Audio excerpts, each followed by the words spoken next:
हम सभी अंतिम दिन वर्तमान स्वामी के साथ रहते हैं और उनकी पीयूष मंगलमयी वाणी जो जीव मार्ग का कल्याण करने वाली है उसका पालन करें।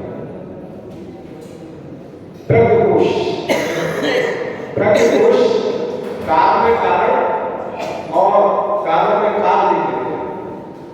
प्रज्ञकोश काल में कारण और कारण में काल देख लेते हैं और अपनी मानव पर्याय को अंतिम बनाते फिर समझेगा। प्रज्ञपुरुष होते हैं वो काल में कारण को देख लेते हैं और कारण में कारण को देख लेते हैं। फल क्या होता है? वे अपनी मानव पर्याय को अंतिम बनाते हैं। समझ आया नहीं आया? सवाल आगे समझ आया।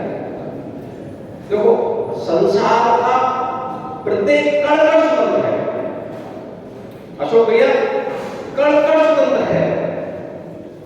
उपादान दृष्टि निमित्त दृष्टि देखो उपादान यथार्थ में तो कण कण स्वतंत्र ही है पर निमित्त बन सकते हैं यदि उपादान की योग्यता है। निमित्त तभी बनेंगे जब आपके पास योग्यता है। गुरु तभी नहीं बनेंगे जब आपके पास क्षमता है। प्रभु तभी नहीं बनेंगे जब आपके पास क्षमता है। आपको दुखी भी कोई तभी कर पाएगा जब आपके पास क्षमता होगी। जिनके पास क्षमता नहीं है, अशुभ कर्मों का योग नहीं है, उनको कोई दुखी नहीं कर सकता। दुखी करने वाला दुखी होकर चला जाएगा। क्या लो भैया? सुनिए भैया, देखो दुखी आपको वही कर सकता है। कौन कर सकता है दुखी आपको? दुखी आपको कोई तभी कर सकता है जब आपके अशुभ कर्म का उदय होगा। यदि आपके अशुभ कर्म का उदय नहीं है, दुखी करने वाला दुखी हो जाएगा, नहीं कर सकता। वस्तु स्वरूप को समझ लो तो कहीं कोई कष्ट नहीं। वस्तु स्वरूप यदि समझ में आ जाए तो कोई कष्ट नहीं। जब तक वस्तु स्वरूप समझ में नहीं आए तब तक कष्ट ही कष्ट है। तब तक शत्रु है, तब तक मित्र है। वस्तु स्वरूप समझ में आने के बाद न कोई शत्रु है न कोई मित्र है। प्रत्येक का उपकारी है। सुनिए भैया, प्रत्येक का उपकारी है। अशोक भाई, प्रत्येक का उपकारी है। जो दुख दे रहा है वो भी उपकारी है, जो दुख का निमित्त बन रहा है वो भी उपकारी है, जो सुख का निमित्त बन रहा है वो भी उपकारी है। यदि आपके पास उपादान की योग्यता है, उपादान की योग्यता नहीं है, दुख स्वीकार करने की और दुखी रहोगे। आपको सुखी सुख होने की योग्यता है और दुखी रहोगे। पार्श्वनाथ को कपट ने अवसर किया, भगवान दुखी हुए थे। पार्श्वनाथ पर कपट ने अवसर किया, भगवान दुखी हुए क्या? वो योग्यता ही नहीं थी, वो तो अपने ध्यान में नहीं थे। उनके लिए तो कपट भी उपकारी बनकर आया। कमट भी उपकारी बनकर आया। शुक्रिया रासु भाई, कमट भी उपकारी बनकर आया। वो सब देख रहा था पार्श्वनाथ को, पार्श्वनाथ को कुछ देखा ही नहीं। न शत्रु देखा न मित्र देखा, अपने स्वरूप में लीन थे, अपने आनंद में लीन थे। उनके वो उपकार कर रहा था, कर्म संज्ञाएं झड़ रही थी, कर्म के पहाड़ टूट रहे थे, छिन-छिन हो रहे थे। भगवान को केवल यह हो गया। शत्रु था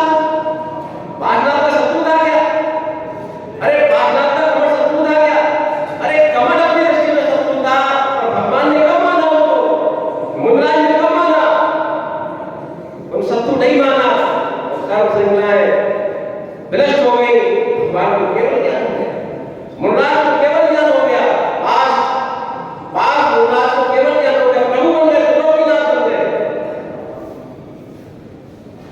आपको भी कोई कष्ट तभी दे सकता है जब आप स्वीकार करोगे। स्वीकार करो, आप स्वीकार नहीं करोगे तो आपको कोई कष्ट नहीं देगा, कोई सुखी भी नहीं कर सकता, दुखी भी नहीं कर सकता। कण स्वतंत्र है, उपादान और निमित्त। ऐसा मत सोच लेना आप किसी को कष्ट दो और सोचो हम कष्ट देने वाले नहीं, तो हम कष्ट देने वाले नहीं, एकांत कर देना। अरे निमित्त उपादान दोनों को समझना। पर ये बात मान लेना, यदि आपने कसाई की है, सामने वाला दुखी हो न हो, सुनील भाई आप नियम से दुखी हो। राजू भाई, यदि आप किसी से नाराज होते हैं तो दूसरा दुखी ना होना उसकी योग्यता है, और आपने कर्मों का बंध कर दिया, आपने अपने आप मन को गंदा कर दिया, कर्मों को आमंत्रण दिया है, आपको ये इसका फल भोगना पड़ेगा, नियम से भोगना पड़ेगा। ये कर्म सिद्धांत है। आपने अपराध किया है, कर्म सिद्धांत ऐसा है, कितना बड़ा से बड़ा ज्ञानी हो उसको भी भोगना पड़ता है। आदनाथ से पूछो, 6 महीने तक हार नहीं मिला। ये कर्म किसी को नहीं छोड़ते। लोग की अदालत में आप बच सकते हो अपराध करके, पर कर्म की अदालत में नहीं बच सकते। कर्म की अदालत में नहीं बच सकते हैं। सत्य तो है, हमें किसी दूसरे से अपनी रक्षा नहीं करनी, हमें अपने आप से रक्षा करनी है, अपने परिणामों से रक्षा करनी है। विषय क्या था है मालूम? विषय क्या बोला बता रहा हूं, जो कार्य में कारण और कारण में कार्य देख लेता है वो अपनी मनुष्य पर्याय को गलती बनाता है। एक तो बोला था। अब कार्य क्या कारण होते हैं? ये वर्तमान में पर्याय आपकी क्या है? कारण है, कारण क्या है बताओ? ये आपकी जो वर्तमान पर्याय बन गई है, मनुष्य को भी मान लो, ये क्या है? कार्य है, कारण है। ये कारण है, ये क्या है काशू भाई? ये कारण है। कारण आप करके आए हैं, कारण आप लेके आए साथ में, उनमें प्रशस्त भाव बनाए थे, प्रशस्त भाव बनाए थे, उनका संचय किया था, मनुष्य बनाए थे। ये कारण है, कारण पीछे है। अपनी पीठ ठोक लिया करो, अपने भी पीठ ठोक लिया, कारण मिल रहा है, कारण मिल रहा है, कारण पीछे करके आए। नहीं, संसार में कितने जीव हैं, संसार में कितने जीव हैं, बिलख रहे हैं, अपना दुख कहने के लिए जवान नहीं है, जवान नहीं है, बिलख रहे हैं। एक चीज देखो आप, जब अहंकार उत्पन्न हो, जब अहंकार उत्पन्न हो, जब दीनता उत्पन्न हो, जब दीनता उत्पन्न हो तब देख लेना एक इंद्रिय हो। जब दीनता उत्पन्न हो तब एक इंद्रिय दो इंद्रिय पर्याय को देख लेना, हम तो कितने श्रेष्ठ हैं। और जब कोई अहंकार उत्पन्न हो, जब कभी अहंकार उत्पन्न हो, देख लेना प्रभु को। जब अहंकार उत्पन्न हो, देख लेना आजकल विद्या सागर जी को, देख लेना आजकल विश्व सागर महाराज को। अरे हम भी तो मनुष्य हैं, वो भी तो मनुष्य तो है। हम भोगों में रचे हैं, वो योग में लगे हैं। समझ में आया? कारण में कारण देखो, ये वर्तमान में कारण दिख रहा है। यदि आप कारण में कारण देखना सीख गए तो दुखी नहीं हो सकते, दुखी नहीं हो सकते। ना तो हीन भावना आएगी, ना अहंकार सताएगा। जब अहंकार सताए तो अहंकार सताए ऊंचे लोगों को देखो, जो हमसे बुद्धिमान है, तब लोग रहते हैं, धन में रहते हैं ना, जितने क्षेत्रों में रहते हैं सबको देखो, आपका अहंकार पतन हो जाएगा। यदि दीनता है तो एक इंद्रिय आदि पर्याय को देख लो, तीनों को देख लो, जिनके पास खाने को मोहताज है उनको देखो, नियम से आपकी दीनता मिट जाएगी, मिटेगी, दीनता मिट जाएगी। कारण देखा, अब कारण में भी कारण देखा। कारण में अभी क्या देखा? कारण में कारण, अब कारण में भी कारण देखना सीखो। कारण क्या? यदि हमारे प्रभु भक्ति के भाव आ रहे हैं, प्रभु भक्ति के भाव आ रहे हैं, पंचमहेश्वरी की भक्ति के भाव आ रहे हैं, लोगों को उपकार के भाव आ रहे हैं, तो देख लो वर्तमान के कारण है। कारण क्या होगा? क्या कारण होगा? नहीं मालूम, नहीं मालूम। अरे हमें पर्याय भी श्रेष्ठ मिलेगी, हम पुण्य का संचय कर रहे हैं, हम प्रशस्त भावों के साथ कर रहे हैं। हमारा जो है ये मनुष्य भाव दुर्गति कारण बनेगा, दुर्गति का कारण बनेगा। और यदि हम कषाय कर रहे हैं, जीवों को सताने के भाव कर रहे हैं, ईर्ष्या है, नाश सता रही है, अहंकार सता रहा है, तो देखो अशोक ये नहीं दिखता। अरे करो अपने परिणामों का पहले देखे क्षण, हमारे परिणाम कहां जा रहे हैं? जितने भी भगवान बने हैं इस हृदय से बने हैं, जितने भगवान बने, जितने प्रभु बने इसी विद्या से बने हैं, और जितने बनेंगे वो भी इसी विद्या से बनेंगे। जो कारण में कारण देखना नहीं जानता और कारण में कारण नहीं देखना जानता वो दुखी रहता है, वो दुखिया है, वो दुखिया है, वो करुणा का पात्र भोला प्राणी है, भोला प्राणी है, दूसरे को अपराधी घोषित कर रहा है, इसके अपराध नहीं, भोला प्राणी है। समझ में आ रहा है? आ रहा समझ नहीं आ रहा? भोला प्राणी। तो अब गिनती हमें भूलों में नहीं लगाना, हमें गिनती अपनी किस्मत लगाना है, प्रकृति में बनाना है, ज्ञानियों को बनाना है। हम ज्ञानी है, ज्ञानी आप ज्ञानी है नहीं, अज्ञानी है। देखो प्रत्येक संसार का जीव ज्ञानी है, जो भी जीव है ज्ञानी है। शब्द की अपेक्षा से ज्ञानी हो सकते हैं, पर जीवन की अपेक्षा से प्रत्येक जीव क्या है? क्या है? बात समझ में आई? कारण में कारण, देखो कारण में कारण अगर देखना सीख जाओगे, कारण में कारण सीखना सीख जाओगे तो आप इस मनुष्य भाव को अलती बना दोगे। अलती का मतलब जानते हो? मतलब जानते नहीं जानते? अलती का मतलब जो पहली बार प्राप्त, पहले कभी प्राप्त हो, अलती मतलब पूर्व में कभी प्राप्त होगा, वर्तमान में प्राप्त हो जाएगा। देखो मनुष्य भाव को हमने एक पाई, मनुष्य पर्याय पहली बार मनुष्य बनेगा, पहली बार मनुष्य बने भैया, अनेक बार, पर ये द्वितीय पर्याय है। जो क्या है? ये द्वितीय पर्याय है, अनेक बार पानी फिर पा रहे हैं। अब ऐसी पर्याय प्राप्त करो, ये पर्याय ऐसी बना लो, इसमें वस्तु सुख को समझ लो, इसमें कारण समझ लो और कारण समझ लो। ये द्वितीय पर्याय अलती पर्याय बन जाएगी। हमारे आत्ममन में भी, हमारे आत्ममन में भी विशुद्धि का अंकन हो जाएगा। और एक बार विशुद्धि का अंकन हो गया, एक बार हो गया विशुद्धि का अंकन हो गया, फिर हमारा जीवन अलती हो जाएगा, हमारा संसार चुल्लू है, संसार हमारा कितना चुल्लू है, मतलब हमारा सिद्ध होने का टिकट कैसा? पक्का, रिजर्वेशन। एक बार इस जीवन में कारण में कारण और कारण में कारण। अब ये पुरुषार्थ साध नहीं है, ये सब क्या है? पुरुषार्थ साध है, सब पुरुषार्थ साध है। पर यदि आपने ऐसा दृढ़ संकल्प बना लिया कि हम भी कार में कारण देखेंगे और कार में भी कारण देखेंगे, तो आप मान लेना आप दुखी नहीं हो सकते, आप दुखी नहीं हो सकते, आपको कोई दुखी नहीं कर सकता।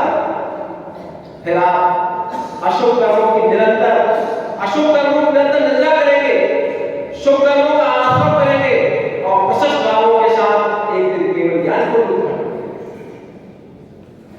समझ में आ रहा है? समझ में आ रहा है? जीवन, ये मानव जीवन किसके लिए मिला है? ये जीवन किसके लिए मिला है? भोगों के लिए? देखो, भोग तो हमने अनेक बार किए, मानव स्वभाव पाकर अनेक बार भोग हो गए। एक बार उसका भी वेदन करने के भाव बनाओ जो योगियों ने अनुभव किया है, जो तीर्थंकर प्रभु ने अनुभव किया है, जो विश्व सागर ने अनुभव किया है, जो विद्यासागर ने अनुभव किया है। एक बार अनुभव करो। दिगंबर मुद्रा महत्वपूर्ण नहीं, ये भी बात समझ लो।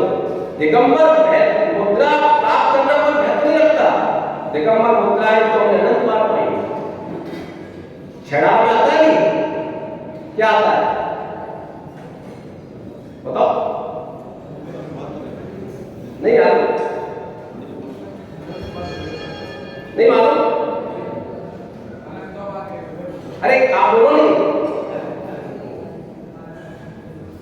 अनंत बार केवल उपचार है, महापुण्यव्रत धार अनंत बार केवल उपचार। मुनिव्रत धार करके अनंत बार केवल तो पहुंच गए, पर मुनि नहीं बन पाए। एक भी बार मुनि नहीं बन पाए। यदि मुनि बन गए होते, नहीं मुनि बन गए होते एक बार, तो फिर हमें यहाँ जन्म नहीं देना पड़ता। मुनि बन गए होते तो यहाँ जन्म नहीं देना पड़ता। हमारा भाव भ्रमण देखो, यदि मुनित्व के साथ, यदि एक बार मुनि बन गया कोई चीज, मुनि प्रणामों के साथ, भेष के साथ नहीं, भेष के साथ अनंत बार बन सकते हो, पर प्रणामों के साथ अधिकतम कितनी बार बन सकते हो मालूम है? अधिकतम 32 बार। राशु भाई, अधिकतम 32 बार मुनि बन सकते हो। और आगे सुनो, यदि मुनि प्रणामों के साथ आपने समाधि कर ली, इस शरीर का अंत कर लिया, तो आप मान लो आप 8 भाव से ज्यादा संसार में रह सकते। कितने भाव? 8 भाव। यदि 8 अधिकतम और सामान्य से 2-3 भाव में ही निर्माण हो जाएगा। एक बार इसका भी विचार करो। ये विचार करो कि ये जीवन का जब अंत हो तो डंडे कंडे के साथ नहीं, डंडे कंडे के साथ नहीं, पीछी कमंडल के साथ। इस जीवन का डंडे कंडे के साथ नहीं, पीछी कमंडल के साथ तुम्हारा जीवन सार्थक हो जाएगा। नहीं तो कोई जीवन की वैल्यू नहीं। तो ये द्वितीय जीवन ही बनाना है। कैसा बनाना है? जीवन को कैसा बनाना है? इस मनुष्य को कैसे बनाना है? अद्वितीय बनाना है। जो हमने कभी प्राप्त नहीं किया वो प्राप्त करना है इस जीवन में, तभी सार्थक है, नहीं तो कोई सार्थक नहीं। आज दो रतनगढ़ साहब का चाप चल रहा था, तो अभी पूरा हुआ नहीं। तो रतनगढ़ साहब का चाप तो साफ करने के लिए मतलब रत्नकर्ण साहब का चाप, रत्नों का पिटारा है, अमृत है। प्रथम अध्याय आचार्य ने समग्र दर्शन की चर्चा की 41 काव्यों बाद। उसके बाद 5 काव्यों के द्वारा किसकी चर्चा की? सम्यक ज्ञान की। फिर तृतीय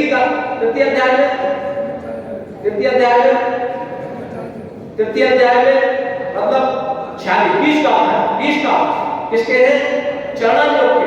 चरणायोग में भी विशेष रूप से मुक्ता से अणुयोग के। तो ये अंतिम गाथा है, उसका उच्चारण करेंगे। अंतिम गाथा यहाँ क्या कह रहे हैं? मध्यमास मधुत्यागे सहानुव्रत पंचकम अष्टो गुणोनाह ग्रहणम श्रेणोत्तमा। यहाँ अष्टमूल गुणों की व्याख्या कर रहे हैं। देखो, यहाँ सम्यक दर्शन की बात कर चुके हैं, सम्यक ज्ञान की बात की, सम्यक ज्ञान की बात की, फिर उसके अणुवत की बात की। अणुवत में देखो, अणुवती के 12 गुण होते हैं। 5 अणुवत, 3 गुणवत, 4 शिक्षक।